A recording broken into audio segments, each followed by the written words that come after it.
Chemistry class 9 बाब पहिरियों सबक उणिवीहो मोल ज़रड़नि ऐं मिक़दारनि जा हिसाब मोल पार्टिकल एंड वॉल्यूम कैलकुलेशन। आउं आहियां केमिस्ट्री जो उस्ताद नजूला चन्ना। अव्हांखे सिंध ऑनलाइन स्कूल में भलीकार। असांजा अॼोके लेक्चर जो मौज़ू आहे मोल ज़रड़नि ऐं मिक़दारनि जा हिसाब मोल पार्टिकल्स एंड वॉल्यूम कैलकुलेशन्स। असां अॻे लेक्चर में मोल ऐं मास कैलकुलेशन्स जे बारे में सिखियो होसीं। हिन में असां मोल मिलियल हुजनि त उन्हनि जा ज़रड़ा कीअं मालूम कजनि ऐं जेकॾहिं असांखे कंहिं गैस जो मोल मिलियल आहे त उनजो वॉल्यूम यानी मिक़दार कीअं मालूम कजे इन जे बारे में पढ़ंदासीं। एवागेड्रो नंबर तव्हांखे यादि हूंदो त असीं पढ़ियो हुयोसीं त Avogadro an Italian scientist calculated the number of atoms molecules or ions present in one mole। Avogadro जेको इटालियन साइंसदान हुयो उन हिकु मोल जे अंदरि आयन्स मॉलिक्यूल्स या एटमनि जो तइदाद मालूम कयो हुयो। The value is found to be 6.02 into 10 raised power 23 ऐं उहो असांखे तइदाद साइंसदान एवागेड्रो ॾिनो हुयो 6.02 ज़रबिया 10 raised power 23 यानी कंहिं बि मोल जे अंदरि कंहिं बि शइ जे मोल जे अंदरि एटम मॉलिक्यूल या आयन हुजनि त उहे हिन अंग जे बराबरि हूंदा आहिनि। This value is represented by Na and is called as Avogadro's number. इनखे असां Na सां ज़ाहिर कंदा आहियूं ऐं इनखे एवागेड्रो जो नंबर चइबो आहे। मिसाल जे तौर ते पोटेशियम जंहिंजो एटॉमिक मास आहे 39 त 1 मोल ऑफ पोटेशियम जेको आहे उहो बराबरि थींदो 39 ग्राम्स जे ऐं इन पोटेशियम जे हिकु मोल में 6.02 ज़रबिया 10 रेज़ पावर 23 एटम हूंदा कंहिंजा पोटेशियम जा। पोटेशियम जे हिकु मोल में घणा एटम हूंदा 6.02 ज़रबिया 10 रेज़ पावर 23 ऐं इन्हनि ज़रड़नि जो मायो या वज़न छा हूंदो 39 ग्राम। ईअं जेकॾहिं पाणी खणूं था त पाणीअ जो मॉलिक्यूलर मास आहे 18 AMU त जेकॾहिं असां उन जो 18 ग्राम था खणूं त इहो थींदो 1 मोल ऑफ वाटर ऐं पाणीअ जे 18 ग्रामनि में उन जे हिकु मोल में पाणी जा मॉलिक्यूल हूंदा 6.02 ज़रबिया 10 रेज़ पावर 23। जेकॾहिं तव्हां को वरी आयोनिक कंपाउंड था खणो त उन में फार्मूला यूनिट जेके हूंदा आहिनि उन जे हिकु मोल में हूंदा 6.02 ज़रबिया 10 रेज़ पावर 23। सोडियम क्लोराइड आहे हिकिड़ो आयोनिक कंपाउंड उनजो जेको मोलर मास आहे 1 मोल आहे उहो 58.5 ग्राम। त जेकॾहिं लूण जा तव्हां वटि 58.5 ग्राम आहिनि त उन में लूण जा ज़रा जेके हूंदा उहे एवागेड्रो जे नंबर बराबरि हूंदा। इन एवागेड्रो नंबर ते असां मोल ऐं पार्टिकल्स जा जेके हिसाब आहिनि उहे कंदा आहियूं।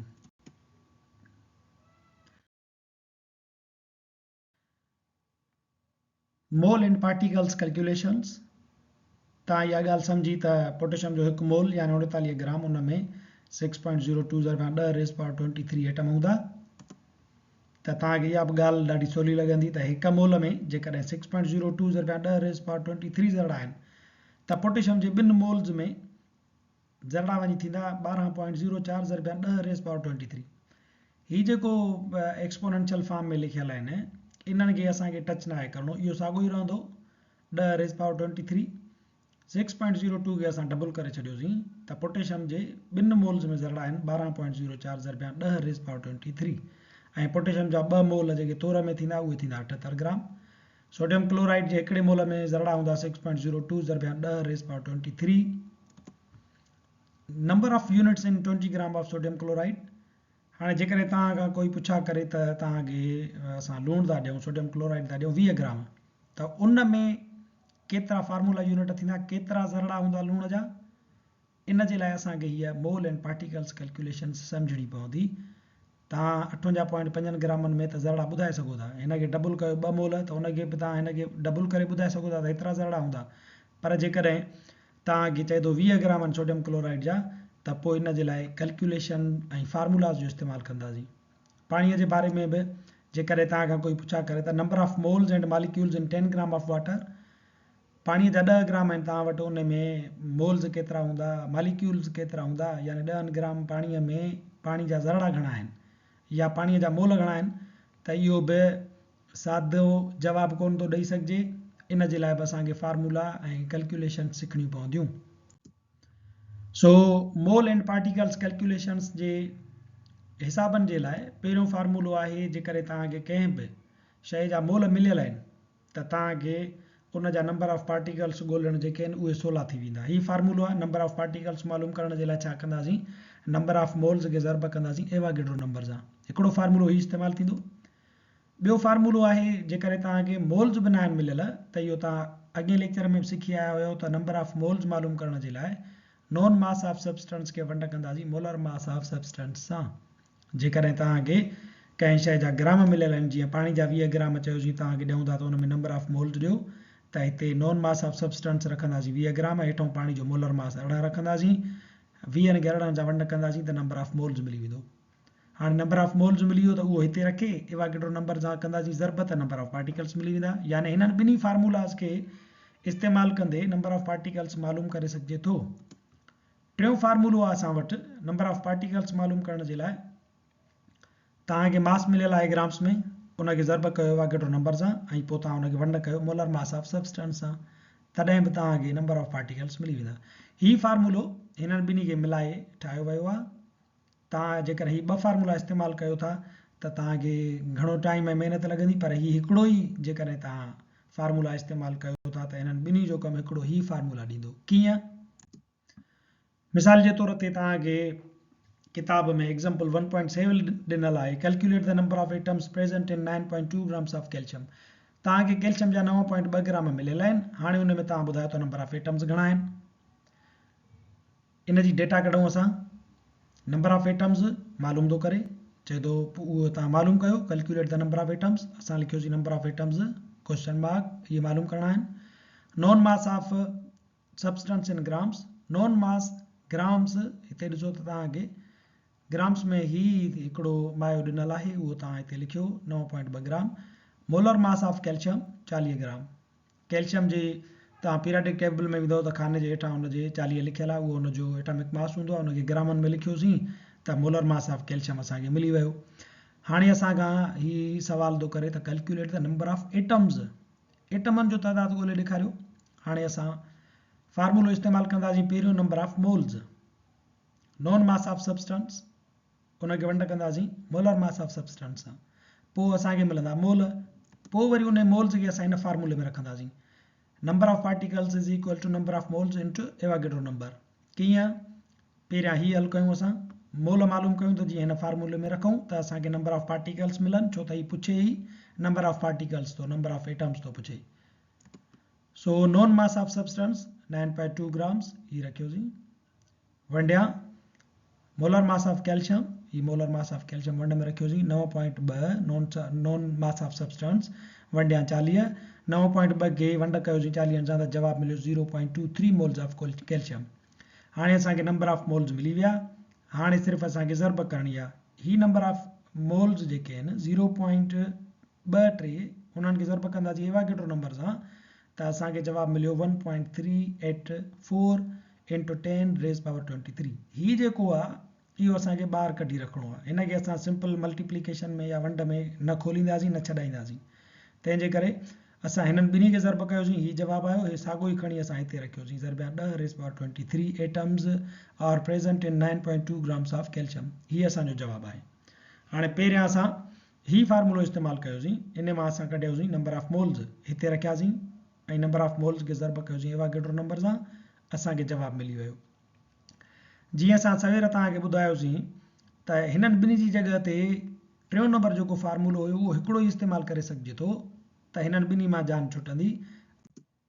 उन फार्मूले खे जेकर असां हिन में इस्तेमालु कयूं, साॻियो ई मिसाल खयूं आहे example 1.7 calculate the number of atoms present in 9.2 grams of calcium.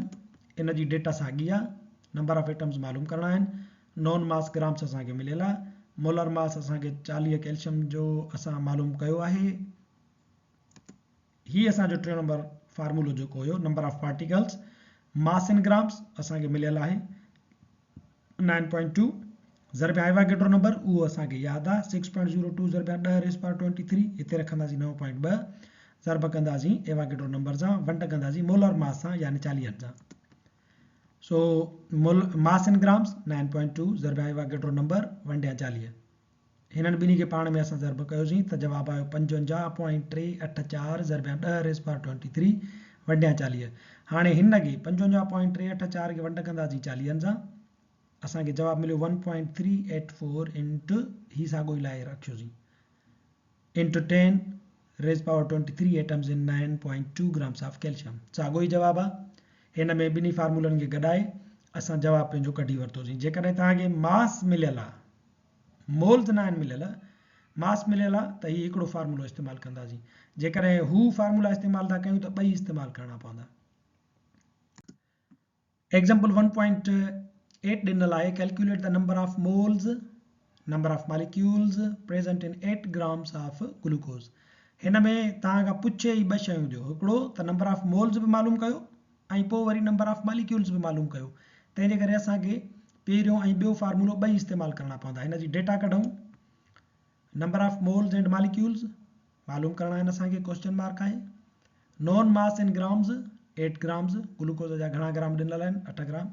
Molar mass of glucose 180 grams। Carbon हिकिड़ी जो वज़न आहे 12, ज़रब कंदासीं 6 सां। हाइड्रोजन जो हिकिड़ो वज़न आहे, हिकु खे 12 सां ज़रब कंदासीं, साॻियो ई 12 जवाबु। ऑक्सीजन जा आहिनि एटम 6, हिकिड़ी ऑक्सीजन जो वज़न आहे 16, त 6 16 कंदासीं। असांजो जवाबु हिननि खे मिलाए करे मिलंदो 180 ग्राम। हाणे असां पहिरियां छा कंदासीं, पहिरियां असां मालूम कंदासीं नंबर ऑफ मोल्स। पहिरियों फार्मूलो इस्तेमालु कंदासीं, known mass of substance divided by molar mass of substance. असांखे नंबर ऑफ मोल्स मिली वेंदा, यानी पहिरियों सवाल हल, calculate the number of moles. पोइ वरी असां ॿियो फार्मूलो इस्तेमालु कंदासीं नंबर ऑफ मॉलिक्यूल्स वारो, यानी जेको असां ॿियों फार्मूलो सिखियो आहे, नंबर ऑफ पार्टिकल्स मालूम करण वारो, number of moles into Avogadro number. पोइ असांखे नंबर ऑफ मॉलिक्यूल्स मिली वेंदा। सो पहिरियों असां नंबर ऑफ मोल्स मालूम कयूं। नॉन मास ऑफ सब्सटेंस आहे 8 gram, molar mass of substance आहे 180। 8 खे मथां रखियोसीं डिवाइडेड बाय 180। जॾहिं 8 खे 180 सां वंड कयोसीं त जवाबु मिलियो 0.044 मोल्स।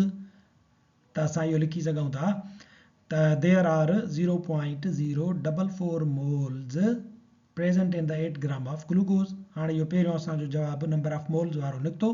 हाणे खणंदासीं नंबर ॿियो, नंबर ऑफ पार्टिकल्स वारो। नंबर ऑफ पार्टिकल्स में असां 0.044 नंबर ऑफ मोल्स रखियोसीं, ज़रब कंदासीं एवोगैड्रो नंबर सां।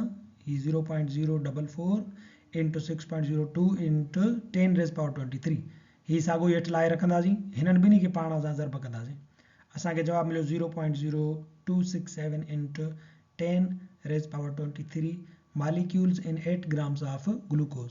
पर हाणे असां हिन जवाब खे अञा ॾहाईअ खे पोइते कयूं त असांखे जवाबु मिली वेंदो 2.67। ही जेको डिजिट आहे उहा जेतिरो पोइते तव्हां खणी ईंदव, सॼे पासे खणी ईंदव, त मथियां जेके अंग आहिनि उहे रिड्यूस थींदा। तंहिंजे करे असां हाणे हिनखे पोइते खणी अचूं था। 2.67 हिकिड़ो अंग टपायोसींसि त 22 मां हिकिड़ो घटि थी वियो। त हाणे असांखे जवाबु मिलियो 2.67 into 10 raise power 22 molecules in 8 grams of glucose. ॿ सवाल हुया, उन्हनि खे ॿिन्ही फार्मूला जे तहत असां हल कयोसीं। इन खां पोइ आहे असांजो मोल वॉल्यूम कैलकुलेशन। वॉल्यूम जेको आहे उहो लिक्विड या गैसिस जेके थींदियूं आहिनि उन्हनि जो मिक़दार मापण जे लाइ, मालूम करण जे लाइ असां इस्तेमालु कंदा आहियूं अंग्रेजी में लफ़्ज़ वॉल्यूम, ऐं इन्हनि जा यूनिट बि पंहिंजा हूंदा आहिनि। So mole volume calculation, the mole quantities of gases can be expressed in terms of volume. गैसुनि जे मोल मिक़दारनि खे असीं ज़ाहिर कंदा आहियूं मिक़दार या वॉल्यूम जी सूरत में। According to Avogadro 1 gram mole of any gas at STP standard temperature and pressure, STP standard temperature and pressure, कंहिं बि गैस जो 1 ग्राम मोल स्टैंडर्ड टेम्परेचर ऐं प्रेशर ते उन जो मिक़दार हूंदो आहे 22.4 dm3, where standard temperature is 0 degree centigrade and standard pressure is 1 atm। Avogadro कैलकुलेशन्स में असां STP इस्तेमालु कंदा आहियूं, यानी स्टैंडर्ड टेम्परेचर ऐं प्रेशर। स्टैंडर्ड टेम्परेचर छा आहे 0 डिग्री सेंटीग्रेड ऐं प्रेशर छा आहे 1 atm। यानी जेकॾहिं कंहिं बि गैस खे 0 डिग्री सेंटीग्रेड ते रखो ऐं प्रेशर हुजेसि 1 atm, त उन गैस जो हिकिड़ो मोल 22.4 dm³ जॻह विलारींदो। उन जो वॉल्यूम हूंदो 22.4 dm³। गैसिस खे डीएम क्यूब खां अलावा ॿियनि यूनिट्स में बि मापबो आहे। यूनिट्स में गैस इज़ डीएम क्यूब, या उन खां नंढो यूनिट आहे सीएम क्यूब, या वरी अञा ॿियो हिकिड़ो यूनिट इस्तेमालु थींदो आहे लिटर, ऐं वरी उन जो अञा ॿियो हिकिड़ो यूनिट नंढो लिटर जो इस्तेमालु थींदो आहे एमएल। आमतौर ते लिक्विड्स तव्हांखे हिननि हालतुनि में या मापुनि में मिलंदा आहिनि त गिह जो 1 लीटर वरितो आहे, तेल जा 2 लीटर वरिता आहिनि। एमएल बि लिक्विड लाइ इस्तेमालु थींदो आहे, जेका इंजेक्शन या सिरिंज भरबी आहे त उन ते डॉक्टर ॿुधाईंदो आहे त 5 ml लॻंदसि या 3 ml लॻंदसि या 1 ml लॻंदसि। डीएम क्यूब ऐं लिटर इहे ॿई पाण में क्वांटिटी जेको आहे बराबरि आहिनि। तंहिंजे करे तव्हां जेकॾहिं लिखो था त कंहिं बि गैस जो हिकिड़ो मोल स्टैंडर्ड टेम्परेचर ऐं प्रेशर ते 22.4 डीएम क्यूब जॻह विलारींदो, या चओ 22.4 लीटर जॻह विलारींदो, तॾहिं बि ॻाल्हि साॻी आहे, ॿई हिक ॿिए जे बराबरि हूंदा आहिनि। Volume of gases in terms is known as molar volume. गैसुनि जो जेको वॉल्यूम आहे उन खे असीं मोलर वॉल्यूम चवंदा आहियूं। 1 mole of any gas is equal to 22.4 DM cube. कंहिं बि गैस जो हिकिड़ो जेको मोल आहे उहो 22.4 डीएम क्यूब जे बराबरि थींदो। मिसाल जे तौर ते ऑक्सीजन O2 जो हिकिड़ो मोल जेको आहे 22.4 डीएम क्यूब जे बराबरि थींदो। मीथेन जो हिकिड़ो मोल जेको आहे उहो 22.4 डीएम क्यूब जे बराबरि थींदो। मायो भले उन्हनि जो डिफरेंट हुजे, छो त मीथेन जो हिकिड़ो मोल 16 ग्राम थींदो आहे, पर मिक़दार उन जो 22.4 डीएम क्यूब हूंदो। ऑक्सीजन जो हिकिड़ो मोल, मालिक्यूलर ऑक्सीजन जो हिकिड़ो मोल 32 ग्राम थींदो। एलिमेंटल जेका ऑक्सीजन थींदी आहे सिंगल ओ, उन जो 1 मोल थींदो आहे 16 ग्राम, हे O2 आहे। तंहिंजे करे इन जो मालिक्यूलर जेको वेट थींदो आहे उहो थींदो आहे 32 AMU, त इन जो वरी मोलर मास जेको आहे O2 जो उहो थींदो 32 ग्राम, त उन जी बि जेको मिक़दार थींदो वॉल्यूम 22.4 डीएम क्यूब थींदो। हीअ शयूं तव्हांखे ज़हन में हुजनि त जीअं हिननि जी कैलकुलेशन जेका आहे उहा तव्हां आसानी सां करे सघो। एग्जाम्पल 1.11 ॾिनल आहे किताब में, how many litres of carbon dioxide would be produced if 0.0450 of a mole of carbon monoxide reacts with excess oxygen at STP। Standard temperature ऐं प्रेशर ते ऑक्सीजन तमामु घणी आहे, उन सां रिएक्शन थी करे कार्बन मोनोऑक्साइड 0.450 मोल। असां वटि कार्बन मोनोऑक्साइड जा मोल घणा आहिनि? 0.450 मोल आहिनि। कार्बन मोनोऑक्साइड जा मोल असां वटि मौजूदु आहिनि, पर ऑक्सीजन तमामु घणी आहे। हाणे इन्हनि ॿिन्ही खे असां पाण में रिएक्शन था करायूं त कार्बन डाइऑक्साइड पैदा थींदी। सो सवाल इहो थो पुछा करे त केतिरा लीटर कार्बन डाइऑक्साइड जा पैदा थींदा। हाणे असां इन जो सॉल्यूशन ॻोल्हियूं त पहिरियां असां इन जी बैलेंस्ड इक्वेशन लिखूं था। 2 moles of carbon monoxide react with 1 mole of molecular oxygen and produces 2 moles of carbon dioxide। इन जी डेटा कढूं था असां, उहा यूनिटरी मेथड में कढंदासीं। यूनिटरी मेथड छा थींदो आहे? उन में असां निस्बतुनि में ॻाल्हाईंदा आहियूं। जेकॾहिं हिकिड़े माण्हूअ वटि 5 रुपया आहिनि ऐं ॿिए वटि 10 रुपया आहिनि, त हाणे जेकॾहिं पहिरें माण्हूअ वटि 10 रुपया आहिनि त हुन वटि घणा थींदा? त लाज़मी तौर ते तव्हां उन्हनि जो निस्बत जेका आहे उन्हनि जी भेटाए तव्हां जवाबु ॾेई सघो था। हिकिड़े माण्हूअ वटि आहिनि 5 रुपया, मिसाल जे तौर ते हिन वटि आहिनि 5 रुपया, हिन वटि आहिनि 10 रुपया, हिन वटि 10 थींदा त लाज़मी तौर ते हिन वटि थी वेंदा 20। त असांखे हिकिड़ी डेटा मालूम हूंदी आहे, उन जे बुनियाद ते असां ॿियूं शयूं मालूम कंदा आहियूं, त इन तरीक़े खे चइबो आहे यूनिटरी मेथड। मिसाल जे तौर ते हिन ते यूनिटरी मेथड अप्लाइड कयूं था ऐं डेटा कढूं था, त असां सिधी ॻाल्हि कयूं त 2 moles of carbon monoxide produces 2 moles of carbon dioxide। Carbon monoxide जा 2 मोल था ख़र्च थियनि, त पैदा था थियनि कार्बन डाइऑक्साइड जा 2 मोल। जेकॾहिं कार्बन मोनोऑक्साइड जो 1 मोल असां हिते ॾियूं त हेॾां बि 1 मोल ऑफ कार्बन डाइऑक्साइड पैदा थींदो। इहा ॻाल्हि ईअं क्लियर थी वई त 2 moles of carbon monoxide produces 2 moles of carbon dioxide। त सिधी ॻाल्हि आहे 1 mole of carbon monoxide will produce 1 mole of carbon dioxide। ऐं ईअं असांखे हिते ॾिनल आहिनि मोल कार्बन मोनोऑक्साइड जा 0.450, त असां चऊं था 0.450 moles of carbon monoxide will produce 0.450 moles of carbon dioxide। सिधी ॻाल्हि थी वई। हाणे असां मोल्स त असांखे मालूम थी विया कार्बन डाइऑक्साइड जा, त बाबा जेतिरा कार्बन मोनोऑक्साइड जा मोल आहिनि ओतिरा ई मोल कार्बन डाइऑक्साइड जा पैदा थींदा, छो त ॿिन्ही जी निस्बत साॻी आहे। असां खां छा थो पुछा करे?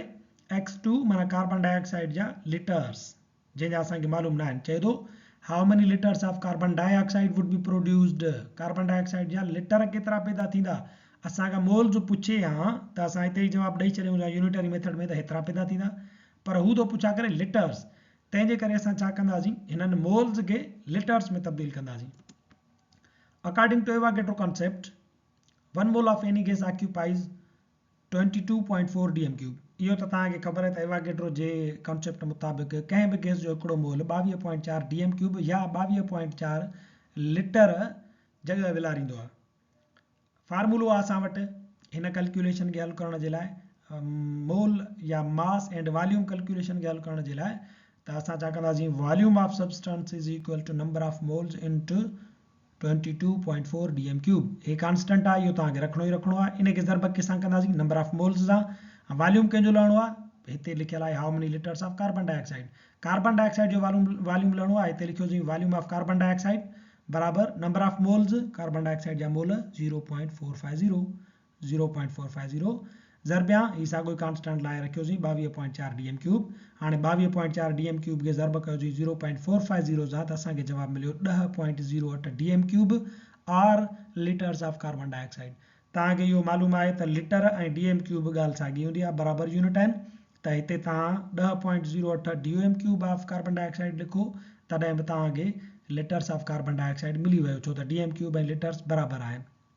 ईअं हिन फार्मूले खे इस्तेमालु कंदे ऐं यूनिटरी मेथड खे इस्तेमालु कंदे तव्हां मोल ऐं वॉल्यूम जा जेके हिसाब आहिनि उहे हल करे सघो था।